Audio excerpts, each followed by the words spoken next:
Hello, good afternoon all. चलिए, actually मैंने start कर दिया था बट बीच में some problem arise, so I need to 2 minute का लेक्चर जो है repeat it again for you all. मैं इलस्ट्रेशन नंबर 31 न्यू बुक के according and 32 as per old book करवा रही हूँ आपको, ठीक है। 31 illustration as per new book and 32 as per old book we are doing, and 33rd question in the old book. Please delete that question, it has not been in the new book, it's not there in the new book, ठीक है। तो हम cash flow statement करें lecture 11। See the 31st illustration number, illustration number 31, please see that. Cash flow from investing activity and from financing activity. We have plant and machinery account and we have accumulated debris. मैंने वैसे दो account बनाए थे, इनका CDPD लिखा है, that's it.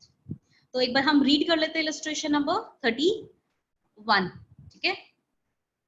इसमें आपको इन्वेस्टिंग और फाइनेंसिंग दोनों बनाने हैं, राइट। बच्चों, आई वाज टॉकिंग अबाउट कि आपको होमवर्क करना रेगुलर बहुत जरूरी है। आई होप आपने यहाँ तक पिछला सारा होमवर्क कर लिया होगा। अगर आप होमवर्क नहीं कर रहे हो, इट मींस आपको ये चैप्टर नहीं समझ आएगा। ये चैप्टर 8 नंबर का आने वाला आपके बोर्ड्स में, और 8 में से 8 स्कोर करना बहुत ईजी है अगर आपने अच्छे से इसको समझ लिया और अच्छे से रिवाइज कर लिया, ठीक है। It will be easy for you, क्योंकि हम काफी हाई लेवल चैप्टर करेंगे और एग्जाम में इतना हाई लेवल नहीं आता है, ठीक है, राइट। लेकिन मैं आपको ये जरूर बात बता दूं, पूरे पेपर में एक क्वेश्चन बहुत मुश्किल आता है। वो क्वेश्चन कौन सा मुश्किल आ रहा है, कौन से चैप्टर से आ रहा है, वो कोई प्रिडिक्ट नहीं कर सकता। तो उस एक मुश्किल क्वेश्चन के लिए हमें सारे चैप्टर्स का एक हायर लेवल करना पड़ता है, ठीक है। Make sense? चलिए देखिए, प्लांट एंड मशीनरी गिवन है आपको, एक्यूमुलेटेड डेप्री गिवन है, इक्विटी शेयर कैपिटल गिवन है, and loan from bank given है। I hope everybody got the question. illustration 31 we are doing. During the year a machine costing 1,20,000, तो आपने देखा कि 3 additional information है। पहली एडिशनल इंफॉर्मेशन जो है वो plant and machinery and accumulated depre को लेके है, ठीक है। तो पहले इनका बैलेंस CDPD लिख देते हैं, ये दो अकाउंट बनाने जरूरी। जैसी प्लांट एंड मशीनरी एक्यूमुलेटेड डेप्री दिखे आपको, मतलब उसकी एडजस्टमेंट दिखाई दे, एडजस्टमेंट नहीं है तो जरूरत नहीं होती है, एडजस्टमेंट दिखाई दे तो आप फटाफट से उसका अकाउंट बना लीजिए, ठीक है। आपने बना लिया अकाउंट दोनों का, इनका CDPD लिख दे बच्चों। ईयर बहुत ध्यान से देखेंगे, पहले क्लोजिंग गिवन है और फिर ओपनिंग गिवन है। एक्यूमुलेटेड डेप्री का 148 and 170 148 and 170. Make sense? It's given to you. Now, what is given? During the year, a machine costing 120 was sold at a profit. Costing. ध्यान से देखेंगे, during the year, a machine costing. Underline the word costing, बच्चों। Costing word को underline कीजिए। 1,20,000 की cost वाली machine आपने 15,000 के प्रॉफिट में बेच दी। Depre on plant and machinery charge during the year amounted to 50,000। अब यूजुअली मेरा एक्सपीरियंस रहा है, बच्चे इस चीज में कंफ्यूज होते हैं कि जो 50,000 का डेप्रीसिएशन है, ये बिकने वाली मशीन का डेप्रीसिएशन है या बची हुई मशीन का डेप्रीसिएशन है। आप कॉमन सेंस लगाइए बच्चों, कॉमन सेंस। लाइन दोबारा पढ़ के ट्राई टू आइडेंटिफाई कि जो 50,000 का डेप्रीसिएशन है, ये बिकने वाली मशीन का डेप्री है या फिर ये बची हुई मशीन का डेप्री है। The line written is a debris on plant and machinery charged during the year amounted to 50,000। यानी इस साल का डेप्रीसिएशन 50,000 है। अगर आपको बिकने वाली मशीन का डेप्री देता तो आज तक का डेप्रीसिएशन देता, पिछले कई सालों का देता। लेकिन ये तो कह रहा है plant depre on plant and machinery charge during the year का बोल रहा है, यानी यहाँ पे आएगा बाय डेप्री, यानी ये करंट ईयर डेप्री आपको बता रहा है कितना, 50,000 रुपए, ठीक है। आपको करंट ईयर डेप्री बता देगी 50,000 रुपए, राइट।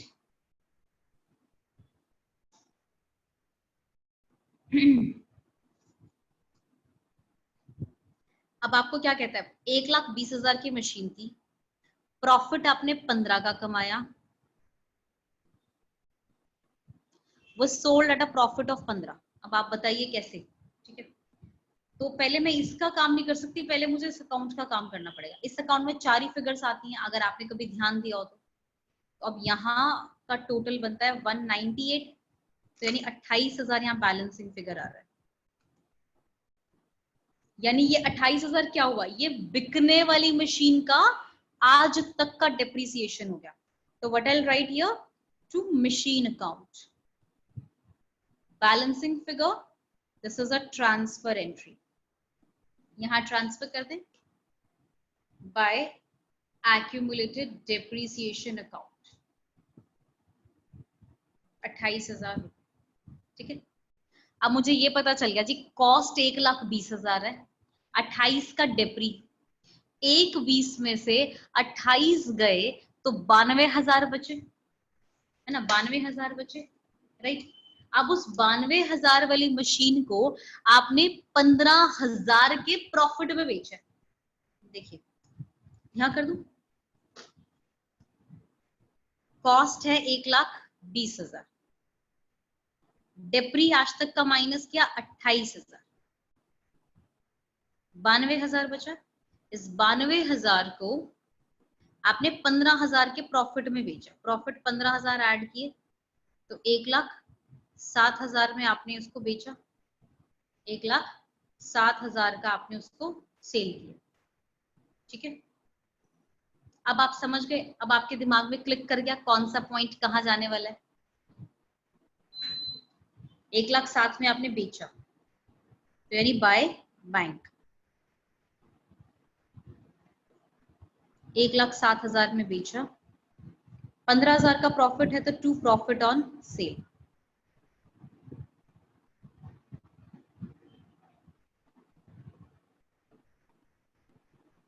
ठीक है,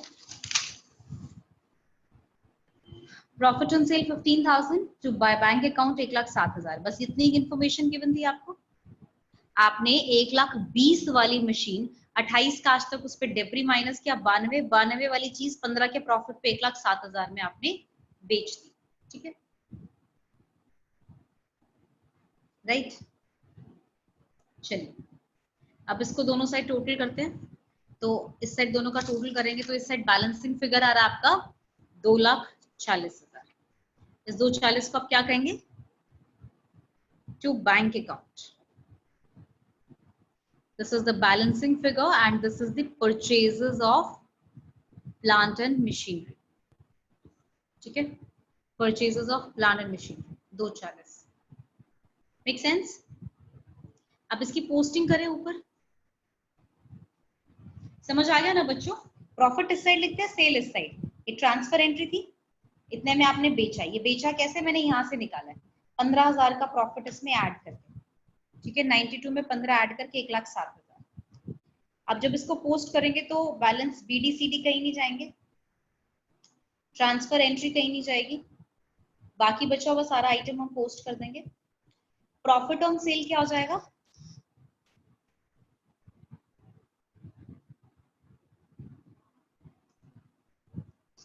$15,000 प्रॉफिट ऑपरेटिंग में माइनस हो जाएगा। आपने ये परचेजेस किया है प्लांट एंड मशीनरी, इसे हम इन्वेस्टिंग में दिखा देते हैं। परचेज ऑफ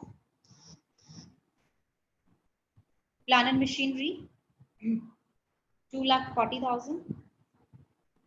पेमेंट क्या है? तो ब्रैकेट्स के साथ आपने सेल किया 1,07,000 का, sale of plant and machinery 1,07,000। ठीक है,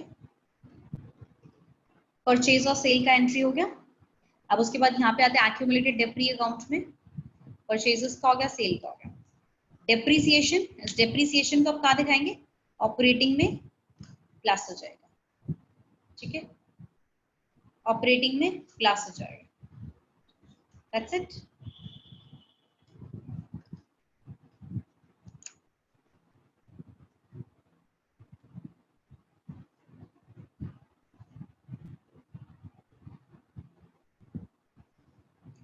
राइट, अब हमने इसका काम कर लिया, हमने प्लांट एंड मशीनरी एक्यूमुलेटेड का सेकंड पॉइंट पढ़ते हैं हम, ठीक है। Interest paid on bank loan amounted to 30,000। आपने बैंक लोन पे 30,000 रुपए का इंटरेस्ट पे किया, तो इंटरेस्ट पेड आप यहां दिखाएंगे।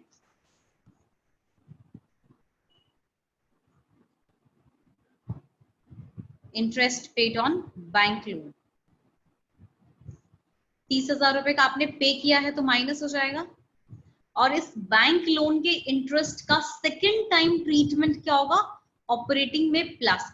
जब भी मैं ऑपरेटिंग प्लस माइनस लिख रही हूँ, सब adjustment for non cash and non operating में प्लस माइनस होने वाला है, ठीक है। ये सब आपके adjustment for non cash and non operating, operating में जाके वहां प्लस माइनस होने वाला है, ठीक है। डिविडेंड पेड 80,000 रुपए, तो डिविडेंड पेड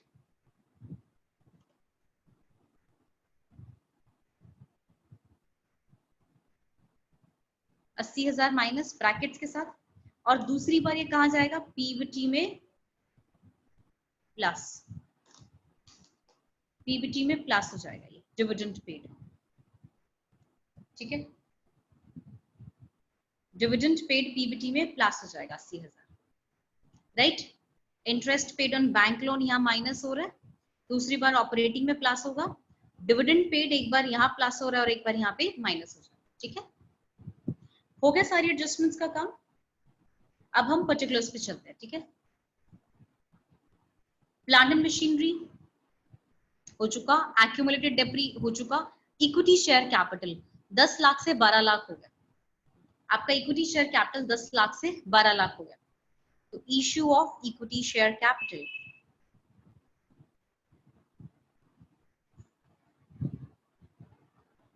2 लाख रुपए plus. Loan from bank 1.5 lakh से 2 लाख हो गया। बैंक से लोन आपने 50,000 का और लिया है, तो लोन फ्रॉम बैंक 50,000 का और प्लस, ठीक है। दैट्स इट, बस। ये तो बहुत इजी था क्वेश्चन, डिविडेंड नाम की चीज ज्यादा एक ही बस ऐसे गिवन था, सिंपल सा। इसका आंसर निकाल लेंगे तो cash flow from financing activity, इसका आंसर निकाल लेंगे तो cash flow from investing activity, ठीक है। Make sense, easy. Yes, now you can do this financing as well. देखो बच्चों, फाइनेंसिंग में सिर्फ और सिर्फ मुझे मुश्किल क्या लगता है, डिविडेंड, दैट्स इट। डिविडेंड में भी प्रपोज डिविडेंड यूजुअली आता है। प्रपोज डिविडेंड करंट ईयर का नो ट्रीटमेंट, प्रीवियस ईयर का डिविडेंड हो तो यहाँ माइनस कर दो और पीबीटी में ऊपर जाके वहां प्लस कर दो, बस, ठीक है। कोई भी डिविडेंड आपको दे रखा हो, यहाँ माइनस और पीबीटी में प्लस, ऐसे करना है आपको, ठीक है। प्रपोज डिविडेंड करंट ईयर का एक कॉन्टिजेंट लायबिलिटी है, आप उसे कॉन्टिजेंट लायबिलिटी की तरह ट्रीट करेंगे, ठीक है। चलिए 32 इलस्ट्रेशन देखिए, पुरानी बुक्स में 34th इलस्ट्रेशन है। अब पहली बार हम फुल प्लेज इलस्ट्रेशन पे मूव कर रहे हैं, और ये बहुत अच्छा इलस्ट्रेशन है। मैं इसे समरी इलस्ट्रेशन की तरह मार्क कर सकती हूँ। अब ये एक डिसेंट सा इलस्ट्रेशन है जो एग्जाम में आ सकता है। अब आप इसको देखेंगे, बहुत इजी इलस्ट्रेशन है। आप पहली बार कर रहे हैं तो आपको थोड़ा सा मुश्किल और बड़ा भी लगे, आई अग्री।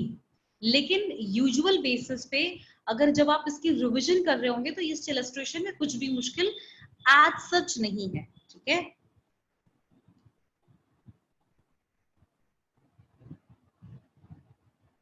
ओके चलिए 32 इलस्ट्रेशन देखेंगे। अरुणा शुगर्स लिमिटेड, ठीक है। 32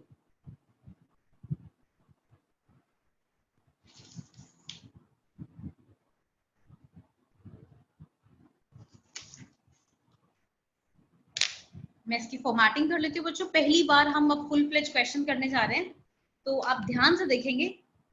एक बार मैं इतने फॉर्मेटिंग कर रही हूँ, आप क्वेश्चन की रीडिंग ले लीजिए, नोट्स में क्या लिखा है, एडिशनल इन्फॉर्मेशन में क्या लिखा है, फटाफट से आप रीडिंग लीजिए इसकी, ठीक है।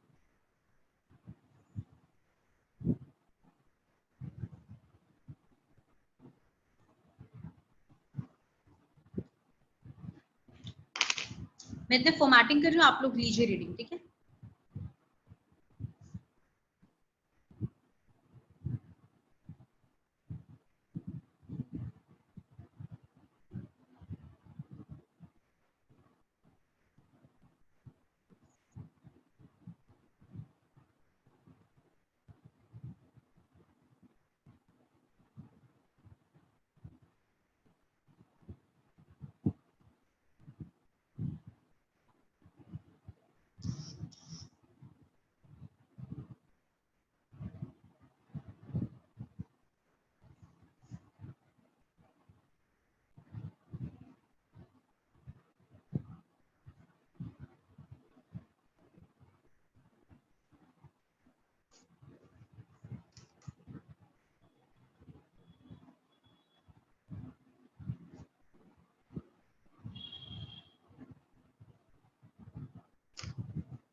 ऑपरेटिंग का भी पूरा फॉर्मेट बना लीजिए, नेट प्रॉफिट बिफोर टैक्स,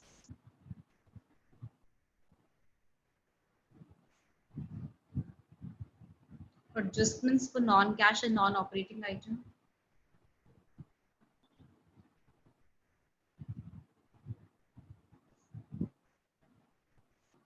कुछ चीजें ऐड होने वाली हैं, कुछ चीजें less.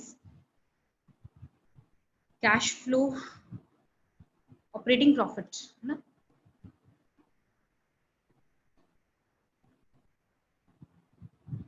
Operating profit before working capital changes.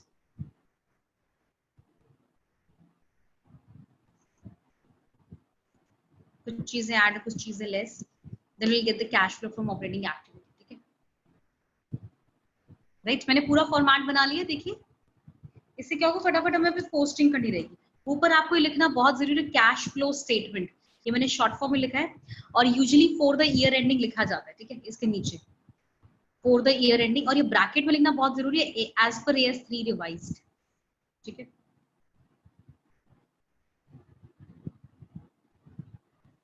For the year ending यहाँ डेट लिखेंगे. ठीक है, राइट. चलिए, आपको समझ आ गया ना बच्चों? थोड़ा हाईलाइट कर देती हूँ. ये ऑपरेटिंग, ये इन्वेस्टिंग और ये फाइनेंसिंग. ठीक है, इन तीन एक्टिविटीज में आप जैसे जैसे पढ़ते चलेंगे, काम करते चलेंगे. स्टेप्स क्या रहेंगे हमारे कैश फ्लो फुल फ्लेज को करने की? सबसे पहला स्टेप है नेट प्रॉफिट बिफोर टैक्स का काम करना. आप पूरे क्वेश्चन की एक बार रीडिंग लेके ये समझ लेंगे कि कौन सा पॉइंट कहाँ लिखा हो. ठीक है, इस फुल फ्लेज के क्वेश्चन को करने का एवरेज टाइम 15 मिनट भी नहीं होना चाहिए, 12 से 13 मिनट होना चाहिए आपका. ठीक है, लेकिन आप पहली बार कर रहे हो तो मैं टाइम बाउंडेशन कुछ नहीं कह रही हूँ. आप लोग समझ के कीजिए, चाहे आप आधे घंटे में कीजिए क्वेश्चन. ठीक है, कोई प्रॉब्लम नहीं है. बिकॉज एक बार आपको समझ आ गया तो आपकी स्पीड आपकी एक्यूरेसी पे डिपेंड करती है. जितना आप एक्यूरेट काम करेंगे उतनी ज्यादा स्पीड आपकी होगी. आप फटाफट कर तो ले 5 मिनट में क्वेश्चन, लेकिन आपने गलती कर दिया 2, तो वो 5 मिनट बेकार है. ठीक है, सबसे पहले प्रॉफिट बिफोर टैक्स करेंगे, लेकिन उससे पहले मैं एक बार नोट्स और एडिशनल इन्फॉर्मेशन की रीडिंग ले लेती हूँ. बैलेंस शीट तो हर जगह सेम ही होती है, उसकी क्या रीडिंग लेनी है? Reserve and surplus security premium reserve. This is a new point. Security premium reserve is given 17 से 18 साल. ध्यान से देखेंगे, अगर यहाँ पे साल गिवन नहीं हो तो बच्चों बैलेंस शीट का कंटिन्यूएशन ही लिखते हैं. मतलब बैलेंस शीट में ऊपर 17 और 18 दे रखा है, तो नोट्स में भी 17-18 ही दिया होगा. ठीक है, मतलब 17 के नीचे 17 वाली फिगर चल रही है, 18 के नीचे 18 की figures. Long term borrowing, public deposit, okay. Outstanding expenses, land and building, goodwill, patent, marketable security, prepaid expenses. Additional information में कहते हैं interest paid on public deposit amounted to 9,000 and on 1st April 17 10,000 share of 10 each were issued at 6% premium.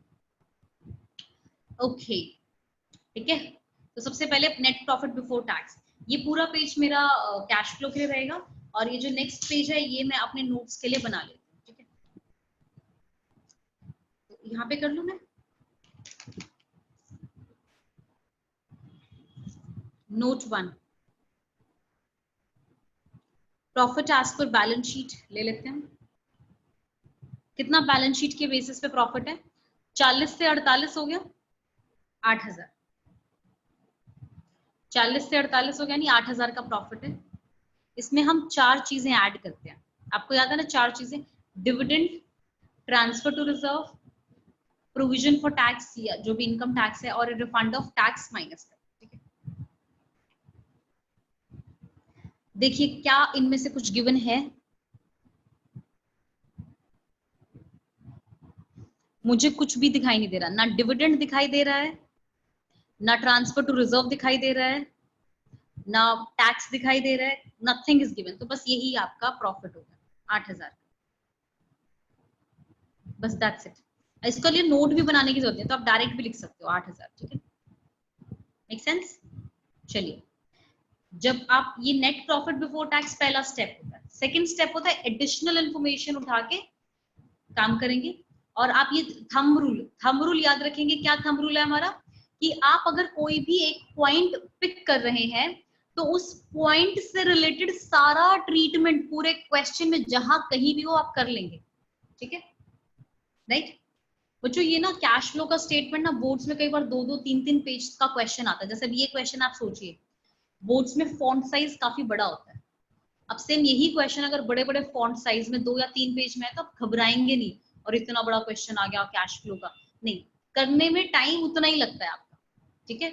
आपकी accuracy अगर maintain हो जाएगी तो आप बिल्कुल 5-7 मिनट में उस क्वेश्चन को खत्म कर देंगे, ठीक है। चलिए, पहला पॉइंट है एडिशनल इंफॉर्मेशन में, interest paid on public deposit 9,000 रुपए। Interest paid on public deposit 9,000 रुपए। पब्लिक डिपॉजिट एक लॉन्ग टर्म बोरोविंग होता है, आपको दिखाई भी दे रहा है ना, public deposit long term borrowing में लिखा हुआ है। नोट 2 में देखेंगे आप, लिखा हुआ ना public deposit long term borrowing में 50,000 से 95,000 हो गए।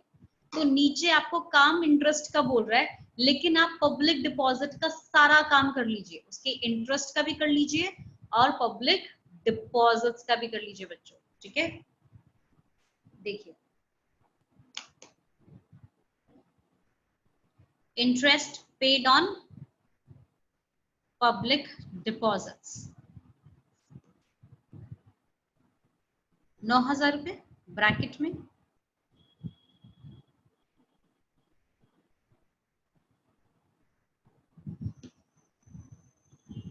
सेकेंड टाइम ट्रीटमेंट का होगा, एडजस्टमेंट्स को नॉन कैश और नॉन ऑपरेटिंग के ऊपर प्लस कर देंगे, interest paid on public deposit 9,000 रुपए प्लस हो जाएगा। अब साथ साथ पब्लिक डिपॉजिट का भी काम कर दे, 50 से 95,000 हो गए, यानी आपने पब्लिक डिपॉजिट और इशू की है, इशू ऑफ पब्लिक डिपॉजिट्स।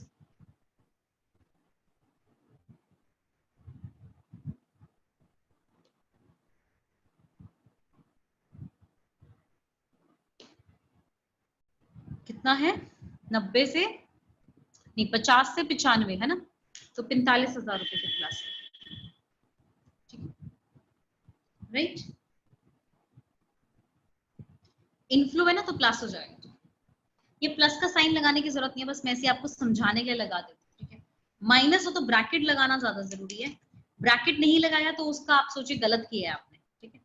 पहला पॉइंट हो गया, interest paid on public deposit दोनों साइड आएंगे, फाइनेंसिंग में माइनस हो जाएंगे, फाइनेंसिंग में माइनस हो जाएंगे और ऊपर प्लस हो जाएंगे, और पब्लिक डिपॉजिट जब आप इशू करेंगे तो यहाँ पे 45 भी आ जाए, ठीक है, मेक सेंस।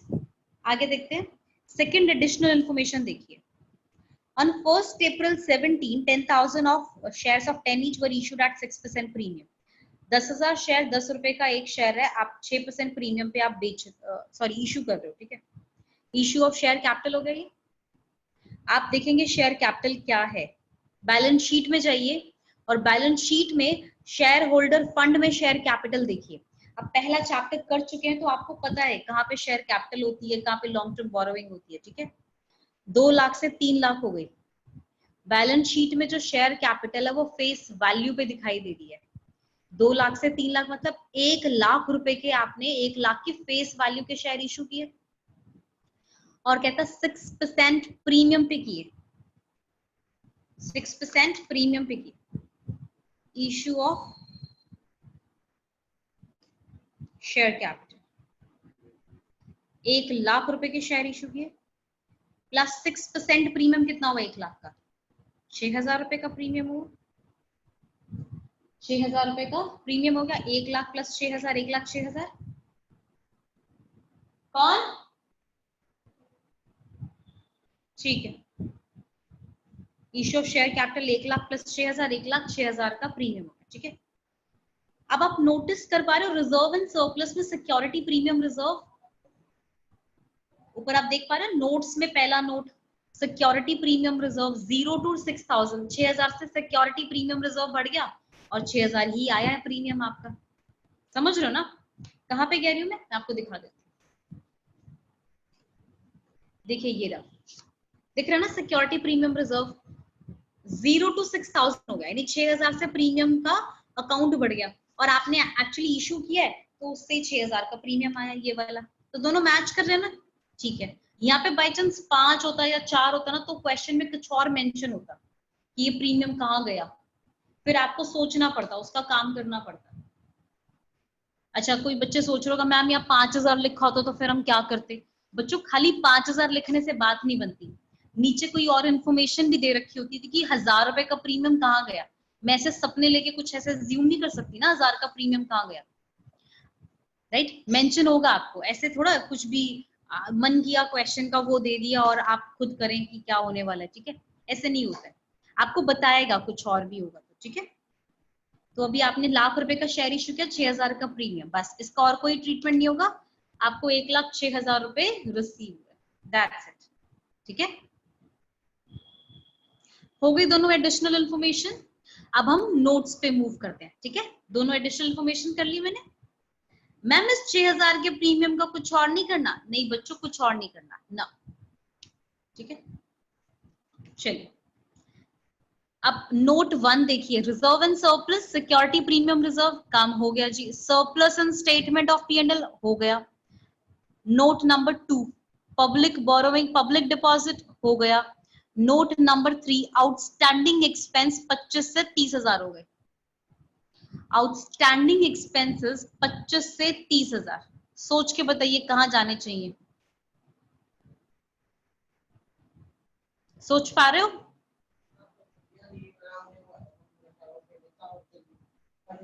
सोच पा रहे हो कहां जाएगा ये 10,000 का increment?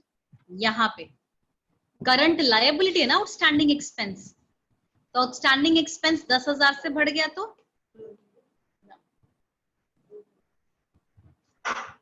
Increase in outstanding expense 10,000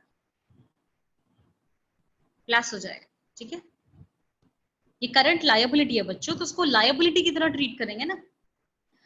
tangible asset, land and building 90 से 170 हो गई। कॉमन सेंस लगाओ बच्चों, अगर बिल्डिंग 90 से 170 हो गई तो क्यों बढ़ गई बिल्डिंग? आपने जरूर खरीदी होगी। Investing activity, purchase of building,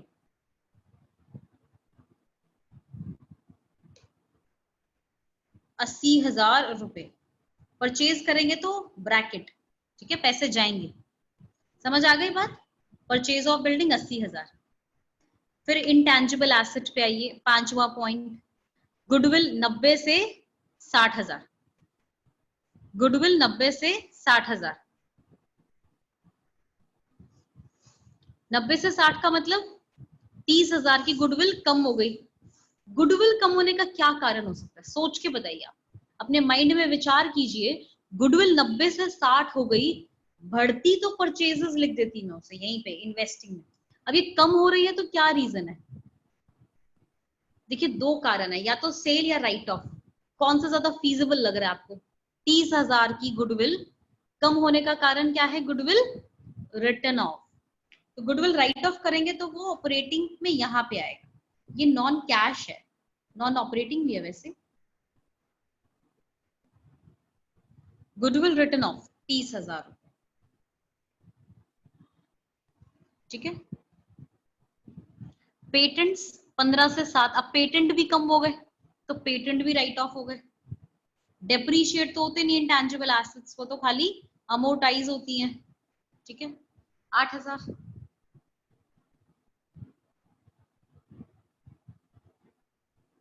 ठीक है? 15 से 7 मतलब 8,000 के पेटेंट्स राइट ऑफ किए, गुडविल राइट ऑफ किए, ठीक है? करंट इन्वेस्टमेंट्स पे आइए,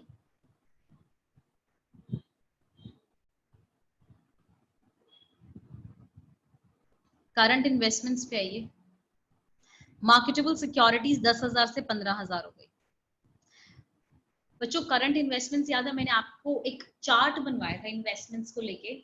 इन्वेस्टमेंट्स 3 तरीके की होती हैं, शॉर्ट टर्म, याद आ रहा है chart?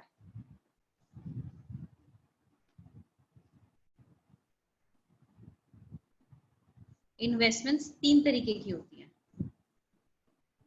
Non current investments, current investments और शॉर्ट टर्म इन्वेस्टमेंट्स, मतलब वेरी शॉर्ट टर्म, जो 3 महीने तक के ड्यूरेशन की होती है, ये 3 से 12 की, और ये मोर देन 1 ईयर की, ठीक है? इस इन्वेस्टमेंट का काम हम इन्वेस्टिंग एक्टिविटी में करते हैं, और इन दोनों को हम कैश इन कैश इक्विवेलेंट मानते हैं, only as per cash flow statement. ये सिर्फ कैश फ्लो के हिसाब से बताया मैंने, ठीक है, चैप्टर 1 में होते हैं तो ये हम करंट में दिखाते हैं और ये हम cash and cash short term में दिखाते हैं। ये शॉर्ट टर्म में ये करंट भी आती है। ठीक है, कैश फ्लो का समझ लेते हैं अभी। कैश फ्लो में अभी यही आएगी। ठीक है, करंट हो या शॉर्ट टर्म दोनों ही आपकी कहाँ जाएंगी। एक सेकेंड बच्चों, मैं एक बार ये देख लेती हूँ।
ओके,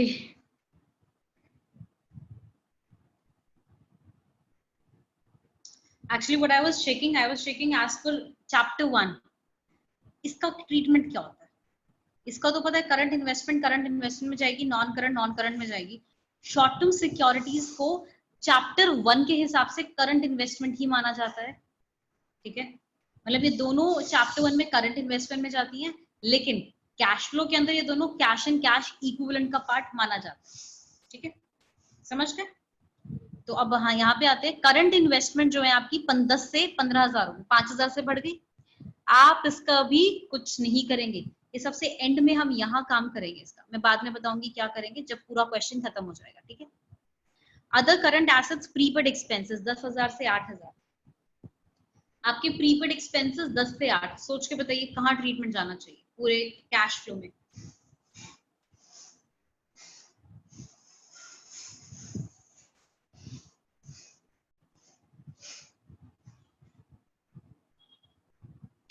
दस से 8 का मतलब 2,000 रुपए आपके प्रीपेड एक्सपेंसेस के कम हो गए। This is a current asset, तो decrease in current asset will be added.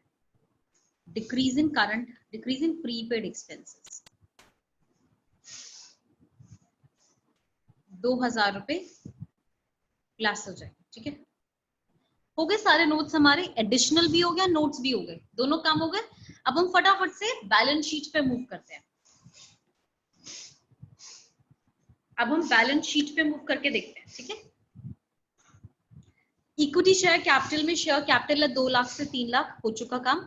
Reserve and surplus का भी हम कर चुके हैं काम। लॉन्ग टर्म बोरोइंग 50 से 95, ये भी हो चुका। ट्रेड पेबल 75 से 90, ट्रेड पेबल देखिए, ट्रेड पेबल मतलब करंट लायबिलिटी 75 से 90, 15,000 से बढ़ गया ना। Increase in trade payable operating में जाएगा।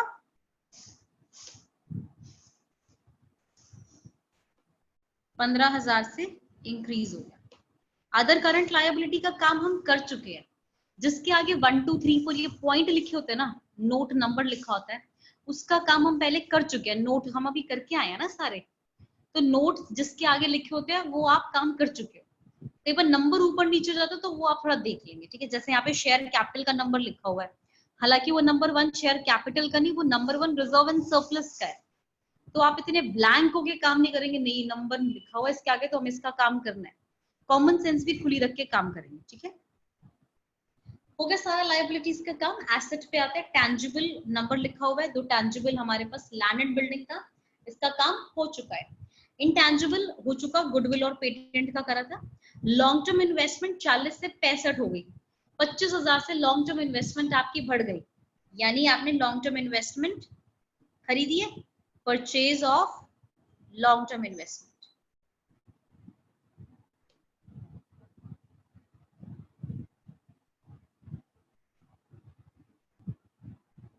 ब्रैकेट्स के साथ, क्योंकि आपने खरीदा है तो ब्रैकेट्स यूज करेंगे, ठीक है, राइट।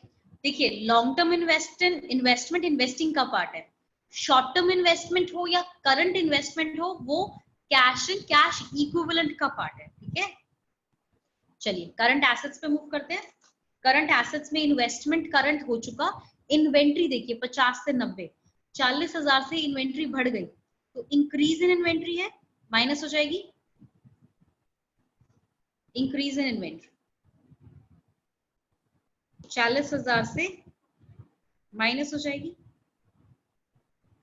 आगे देखिए ट्रेड रिसीवेबल 50 से 20, तो 70,000 से ट्रेड रिसीवेबल बढ़ गए, माइनस हो जाएंगे 70,000 से minus, increase in trade receivable, ठीक है।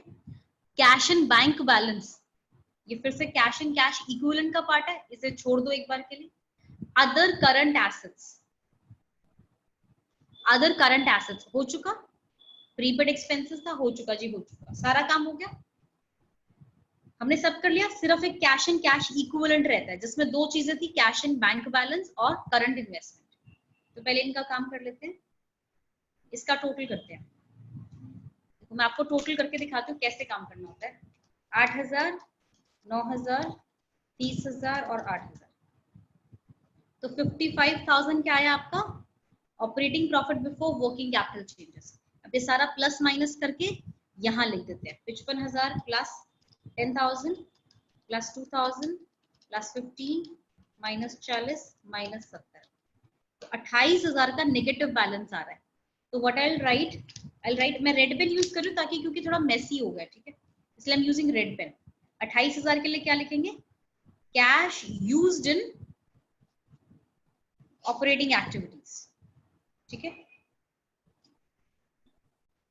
इसका टोटल 1,05,000, वो भी नेगेटिव आ रहा है, फिर से लिखेंगे कैश यूज्ड इन, नेगेटिव आ रहा है ना, मतलब कैश आया, आने की बजाय कैश चला गया, तो I write cash used in investing activity.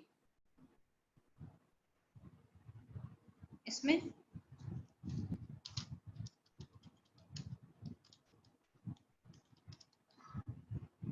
एक 1,42,000 यहाँ प्लस आ रहा है, तो यहाँ right cash flow from financing activity,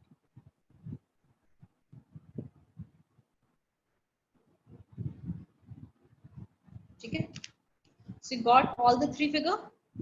make sure इस सेकंड कॉलम में सिर्फ ये 3 फिगर दिखाई देनी चाहिए आपको, ठीक है, राइट, ये 3 फिगर ही दिखाई देनी चाहिए, मेक श्योर सेकंड कॉलम।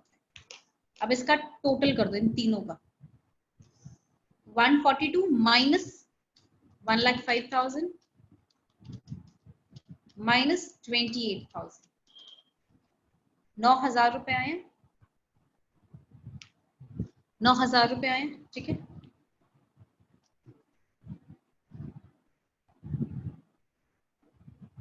इस 9,000 के आगे आप क्या लिखेंगे, ध्यान से देखेंगे। अब आप ये वाला सेक्शन ध्यान से, लाइन लगानी नहीं है, मैं सिर्फ आपको समझाने के लिए लगाई, ठीक है। Net cash flow from cash in cash equivalent, या net cash increase in, net increase in cash and cash equivalent, या net cash flow from cash and cash equivalent, ठीक है। इसमें आप ऐड करो opening cash and cash equivalent, इसमें add करो opening cash and cash equivalent. तो जो भी कैश या कैश इक्विवेलेंट थे, दो चीजें थी, कैश एंड बैंक बैलेंस और करंट इन्वेस्टमेंट, उसका ओपनिंग बैलेंस ऐड करो, चेक करो। चलो करंट इन्वेस्टमेंट का ओपनिंग था 10,000, कैश एंड बैंक का ओपनिंग था 35,000, तो प्लस किया तो क्या आया 45,000, समझ गए कैसे आया। देखिए अभी तक मैंने क्या किया, तीनों सेक्शन का टोटल कर दिया, तीनों का टोटल आ गया।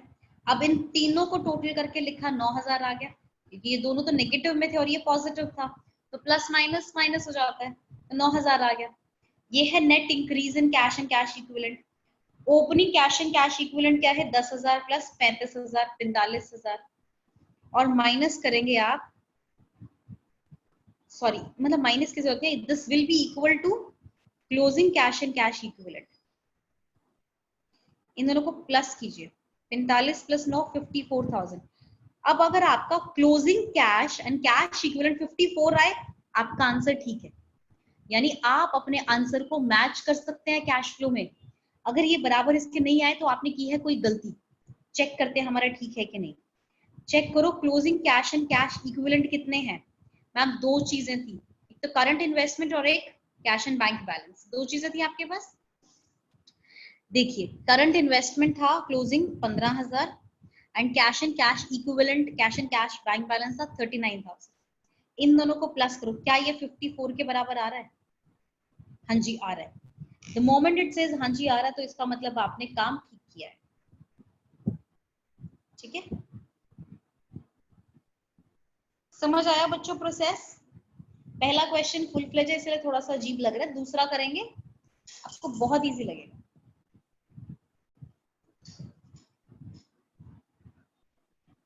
तीनों सेक्शन का टोटल आपने अलग अलग किया और फिर इन तीनों को प्लस किया, 9,000 आ गया। इस 9,000 में आपने opening cash and cash equivalent को जोड़ा 45,000, और फिर closing cash and cash equivalent इसके बराबर आएगा। Opening plus net increase decrease के क्लोजिंग बराबर आएगा। नहीं बराबर आए तो इट मींस आपने की है कोई मिस्टेक। ठीक है, समझ आ गई बात बच्चों?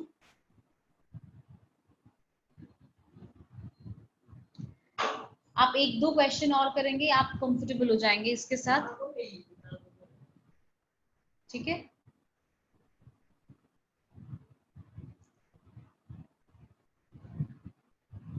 अब आप ये घर पे प्रैक्टिस करेंगे इसका कॉरेस्पॉन्डिंग क्वेश्चन। ठीक है, इसका कॉरेस्पॉन्डिंग क्वेश्चन आप घर पे प्रैक्टिस करेंगे और आई होप आप लोग इस क्वेश्चन को कर पाएंगे। ये एक तरह से स्टार्टिंग के लिए समरी क्वेश्चन बहुत अच्छा है। अब हम इसी तरह के फुल फ्लेज क्वेश्चंस ही थोड़े प्रैक्टिस करेंगे। ठीक है,